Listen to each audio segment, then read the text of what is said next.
Assalamualaikum warahmatullahi wabarakatuh. Berjumpa lagi kita dalam YouTube channel Saka Saham, Saka yang membantu bukan Saka yang menakutkan ya.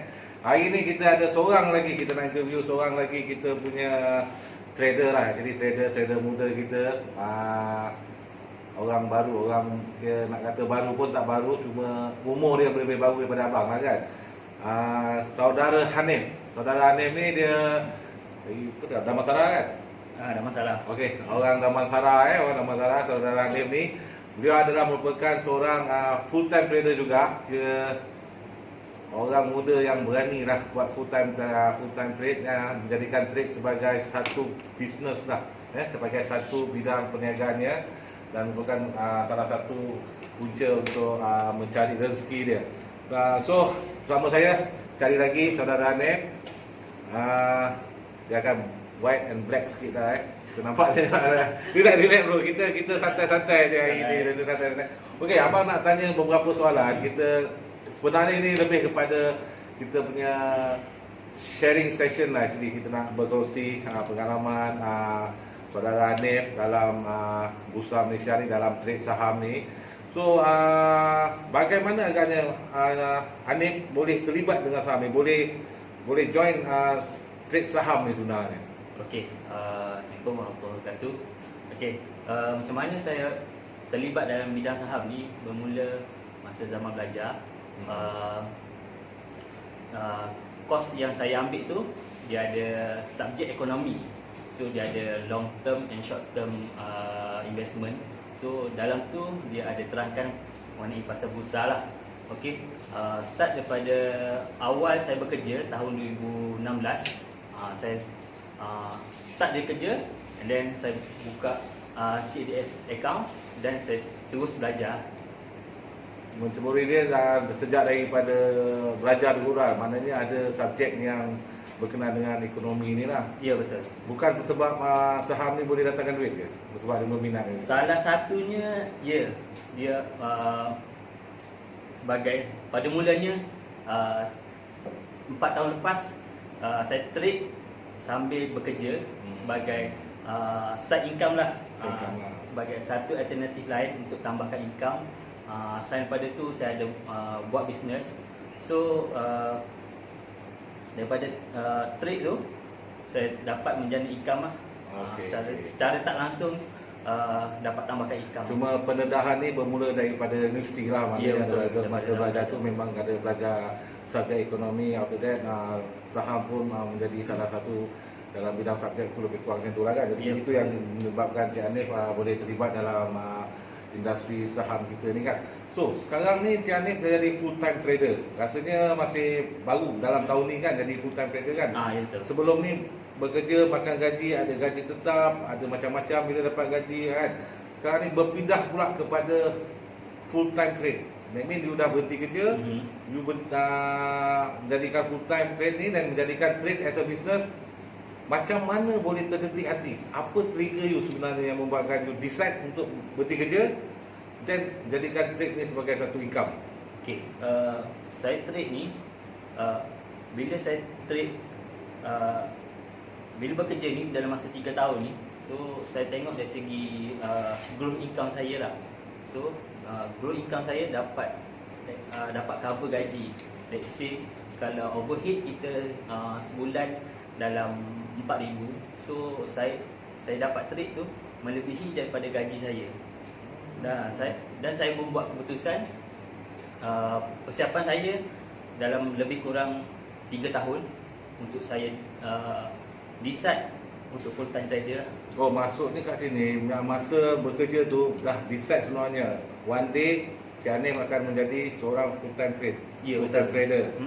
Jarang sebenarnya kita tengok anak muda kita boleh jadi full time trader sebab full time trader ni risiko dia amat besar sebenarnya Risiko dia amat besar kalau tak pandai nak manage, utamanya nak manage kita punya mind. Sebab apa? Sebab trade ni tak semestinya everyday kita boleh buat duit sebenarnya. So cara kita money management kita, cara kita mengurus kita punya mind pun perlu ada lah kan bila kita jadi ni. Okey, bila jadi full time trade ni, sebelum ni Cik Hanif buat menjadikan trade ni sebagai sambilan lah kan, sebab dah bekerja, masih bekerja. dan trade secara sambilan. Tapi hebat abang, boleh lebih daripada gaji dia. Boleh tahan budak ni sebenarnya. Tak tahan.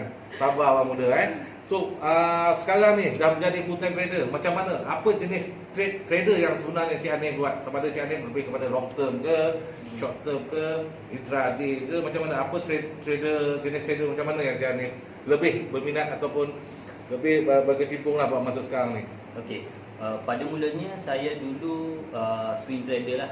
Maksudnya kita bekerja, Yelah, kita bekerja kan?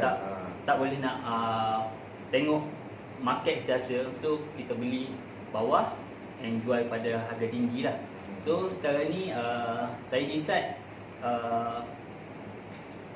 more to couple, tapi at the same time kita perlu cari counter-counter yang swing, supaya counter yang swing ni counter-counter yang berkualiti lah. Apabila counter yang berkualiti ni, bila market dalam keadaan yang correction, dia still dalam keadaan uptrend. Maknanya dia correction lah, tapi dia mempunyai FA dia.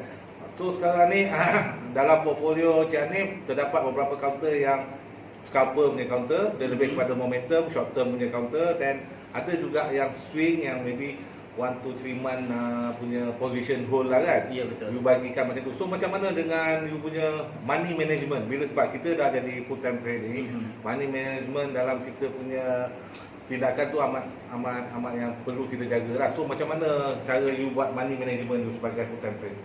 Okey, dalam trade ni kena ada SOP dalam trade.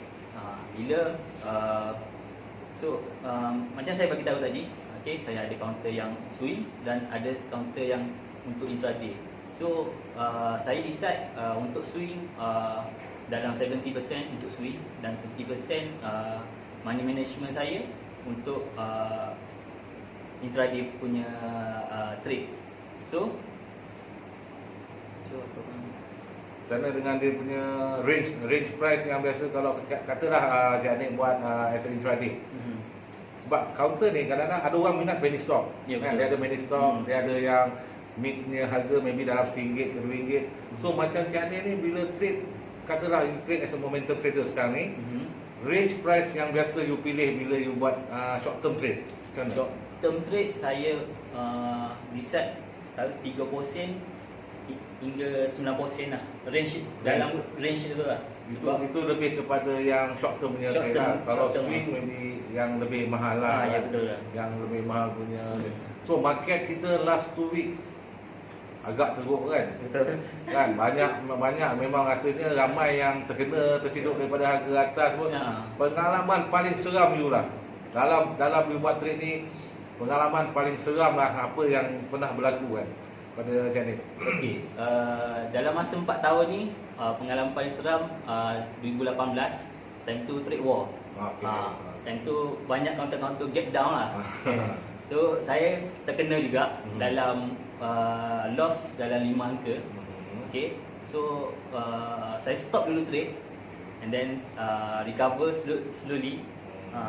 So trade war tu dalam 6 bulan juga nak recover tu kan.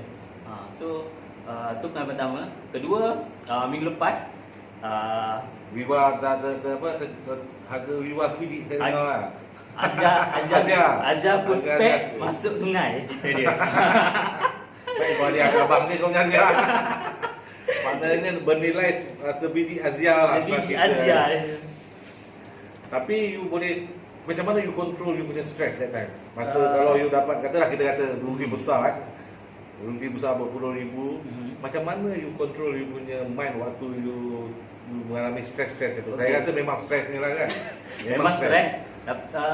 Kita macam saya cakap tadi, kita kena disiplin dalam trade lah. Okey. Bila kita dah loss tu, kita stop dulu trade, ambil masa untuk kita cari balik keyakinan diri, and then kita follow balik SOP kita. Sebab yang saya loss tu bukan disebabkan market, tapi disebabkan emosi kita. Sebab kita dah saya dengar benda tu sebenarnya dah gain kan? Ya, betul. Saya dah gain. Awalnya gain. Lepas saya gain tu, saya take profit and then saya dump lagi. So itu emosi saya, overconfident dalam market. overconfident dalam market. Betul. Benda ni sebenarnya memang kerap berlaku terutama kepada trader lah, short term trade.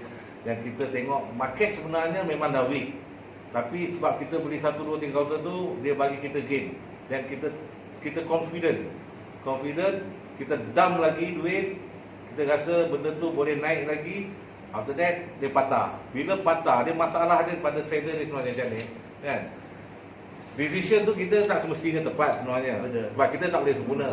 Cuma kalau decision kita buat tu salah, kita kena ambil action yang cepat untuk memperbetulkan decision tu. Betul.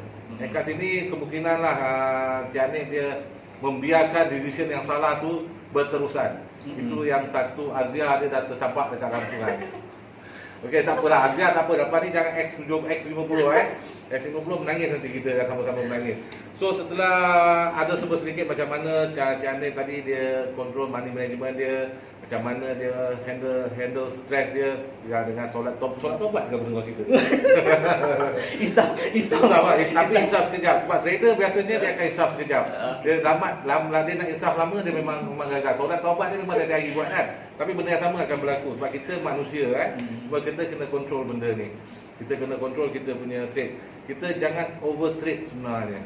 Bila kita over trade, over confident, itu yang akan berlaku dalam kita punya trade. Yang penting bila kita trade, terutama kepada full time trader, you kena follow you punya SOP. Disiplin nombor 1.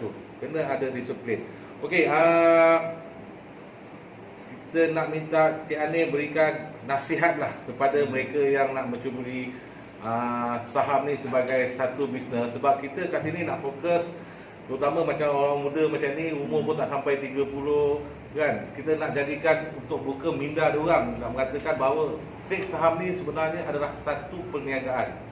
Satu daripadanya adalah satu bidang kerja. Sebab kita tengok ramai orang yang dah keluar universiti sekarang ni tak ada kerja kan.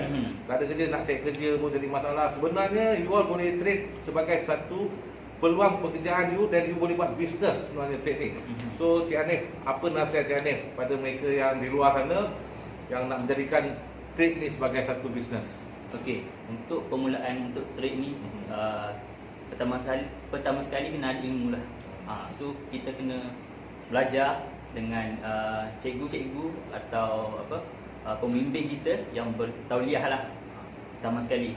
So kedua, persiapkan diri dari segi mental, sebabnya market ni bukan bapak kita punya. Tu pasti. Okey. Soal modal ni bukan seminimum boleh, tapi tak maksimum, tapi sekadar mampu kita loss dalam market. Maksudnya kalau kita sanggup rugi 1000, so kalau kita berani invest 1,000, so kita kena berani juga loss 1,000. So ketiga, emosi. Pastikan kita nak trade tu dalam keadaan emosi yang stabil. So jangan pula gaduh dengan bini kita nak trade juga, gaduh dengan awek kita nak trade juga. So mental kita dah koyak dah tu. Okey. Maknanya kat sini untuk memulakan trade as a business, kita perlu ada money management lah. Ya, betul. Kita kena ada money management, kita kena pandai kontrol kita punya, kawal diri kita bila trade. Sebab musuh utama kita dalam trade ni sebenarnya diri sendiri. Ya, betul. Kalau kita tak boleh kontrol kita punya mind, duit 2 kontena pun dia boleh habis. Ya. Sebab modal ni bukan perkara utama kan kita untuk memulakan perniagaan ni. Jangan ingat yang kat luar sana, jangan ingat you kena ada 100,000 baru you boleh start trade saham. Tak, kita tak guna. Sebab modal ni kita boleh develop dia daripada kecil, kita develop dia makin lama makin besar. After that maybe you start dengan kecil dulu. After that you confident, baru kita masuk lagi sikit kita punya modal lah kan. So okay, terima kasih Cik Hanif. Kita insyaAllah kita boleh jumpa, kita bincang-bincang, mungkin ada topik-topik lain yang lebih menarik untuk kita bincangkan selepas ini. Okey, jangan lupa trade as a business ya. Trade ini adalah merupakan satu perniagaan. Terima kasih, bro. Okay, thanks. Kerana orang muda tu selalu kupu berpikir, kupu segala-galanya.